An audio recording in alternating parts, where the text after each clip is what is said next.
तुम कोई भी काम ठीक से कर सकती हो या नहीं? सब्जी में नमक कम है, दूध में चीनी ज़्यादा है और रोटियां तो ऐसी लग रही हैं जैसे 2 दिन पहले की बनी हो। अजय इतनी जोर चिल्लाया कि रसोई में काम कर रही हूँ उसकी पत्नी आभा के हाथ से बर्तन गिर गए।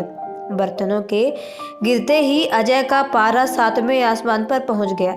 जाहिल औरत, किसी भी काम करने का सलीका नहीं है। कहने को तो एमए पास है, नौकरी करती है, पर एकदम गंवार। कभी अपने अंदर भी झांक कर देखो कि तुम कैसे हो। हर समय झगड़ा करते रहते हो। बात करने का सलीका तुम में नहीं है। माना मैं बुरी हूँ, पर अपने 10 साल पुराने दोस्त विक्रम से किस तरह रूठे हुए हो ये सोचा कभी? वह 6 बार घर आ चुका है, पर उससे बात करना तो दूर, तुम उससे मिले तक नहीं। ऐसे नहीं निभाए जाते हैं। आभा ऑफिस जाने के लिए तैयार होते हुए बोली, उनकी शादी को 2 साल हो गए हैं, पर एक दिन भी ऐसा नहीं हुआ कि जब अजय ने झगड़ा ना किया हो। मुझ में ज़्यादा बकवास करने की ज़रूरत नहीं है। मुझे किसी की परवाह नहीं है। तुम अपने आप को समझती क्या हो? यह भाषण देना बंद करो। मैं भाषण नहीं दे रही हूँ अजय, सिर्फ तुम्हें समझाने की कोशिश कर रही हूँ कि हमेशा अकड़े रहने से कुछ हासिल नहीं होता है। ऐसा करके तो तुम हर किसी को अपने से दूर कर दोगे। इंसान को अपनी गलती भी माननी चाहिए। बड़ी आई समझाने वाली, मुझे सीख मत दो। मैं कभी कोई गलत नहीं करता। अगर तुम्हें इतनी ही दिक्कत हो रही है तो तुम भी जा सकती हो। मुझे किसी की परवाह। बड़बड़ाते हुए वह घर से निकल गया। आभा सोच में आ गई, क्या कह गया अजय। वह 2 बरसों से उसे बर्दाश्त कर रही थी, क्योंकि उसे उम्मीद थी कि अजय के स्वभाव में कभी तो बदलाव आएगा और वह रिश्तों की कद्र करना सीख जाएगा। लेकिन अजय था कि हर किसी से लड़ाई करने को तैयार रहता था। कोई भी बात अगर उसके मन की नहीं होती तो वह भड़क उठता था। लेकिन आज तो हद ही हो गई। आखिर वह कहना क्या चाहता है? आभा कुछ देर तक खड़ी रही और सोचती रही, और फिर उसने निर्णय करने में पल भर की देरी नहीं की। अजय ऑफिस से फिल्म देखने चला गया। फिर रात को देर से घर लौटा तो घर उस समय अंधेरे में डूबा हुआ था। यह देख उसे झलझलाहट हुई। पता नहीं क्या समझती है अपने आप को। मेरे आने से पहले ही सो गई। कम से कम बालकनी की ही लाइट जलाकर छोड़ देती। अपनी आदत के अनुसार अजय बड़बड़ा रहा था। फिर काफ़ी देर तक काल बाल बजाने की भी बाद दरवाज़ा नहीं खुला तो उसे ने डुप्लीकेट चाबी से दरवाज़ा खोला। आभा घर पर नहीं थी। हर तरफ एक सन्नाटा बिखरा हुआ था। ऐसा पहली बार हुआ था कि आभा उसके आने के समय घर पर ना हो। तो क्या आभा सचमुच घर छोड़कर चली गई?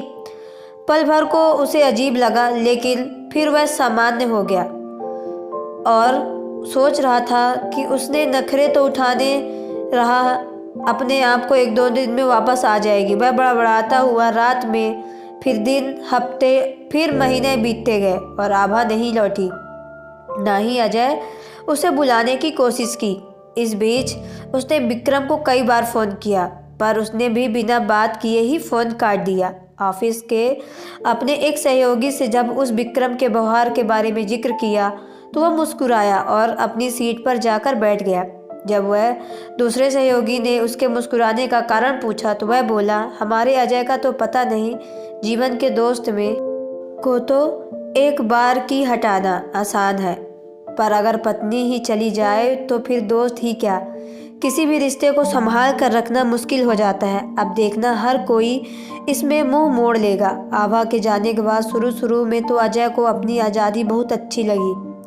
जब दिल करता घर आता, होटल में खाना खाता, सुबह देर तक सोता।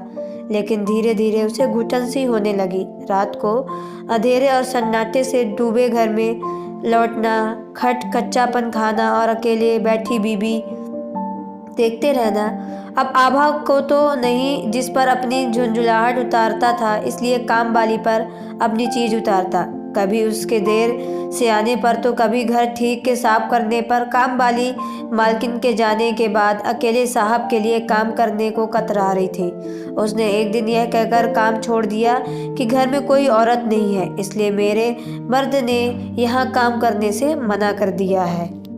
क्या करता अजय। उसने एक लड़का नौकर रखा जो सारा दिन घर पर रहता था, लेकिन वह जितना सामान लाता था वह कम पड़ने लगा। अजय यह नहीं वह नहीं कह कहकर अजय की जान खाए रहता। उसके पड़ोसी उसे एक दो बार चेतावनी दे चुके थे कि तुम्हारा नौकर दिन में अपने जान पहचान वालों को यहाँ बैठाए रखता है, पर अजय को लगा कि उस पड़ोसी के उसके नौकर रखने से शायद जलन हो रही है। एक दिन तबीयत खराब होने की वजह से अचानक अजय घर आया तो देखा कि उसके बेडरूम पे नौकर की एक लड़की के साथ। यह देखते हुए क्रोध से भड़क उठा और उसने नौकर को भी घर से बाहर निकाल दिया। अकेलापन उस पर हावी होने लगा था। उसने कई बार अपनी माँ से कहा कि वो उसके पास आकर रह ले, पर उन्होंने कहा बेटा मेरी तबीयत खराब रहती है, उस पर से बहू भी नहीं है, कौन देखभाल करेगा मेरी। बेकार में मेरे आने से तेरा काम बढ़ जाएगा। यहाँ तक कि अजय की बहनें भी, जो भाभी के होने पर महीने 2-3 बार चक्कर लगा जाती थी, उन्होंने भी अपना आना छोड़ दिया। वह कहती कि भैया अपनी ही गृहस्थी में से फुर्सत नहीं मिलती, अब वहाँ आकर क्या करेंगी। तो आपको यह कहानी कैसी लगी कमेंट बॉक्स में ज़रूर बताएं। अगर आप मेरे चैनल पर नए हो तो चैनल को सब्सक्राइब कर लें और बेल आइकन को प्रेस कर लें, ताकि आने वाली वीडियो का नोटिफिकेशन आपके मोबाइल पर सबसे पहले पहुंचे, क्योंकि मैं ऐसे ही कहानी आप लोगों के पास पहुंचाती हूं। अगर आपको ये कहानी अच्छी नहीं लगी तो प्लीज़ माफ़ कर दें। तो चलिए मिलते हैं नेक्स्ट वीडियो पे। Okay bye, take care.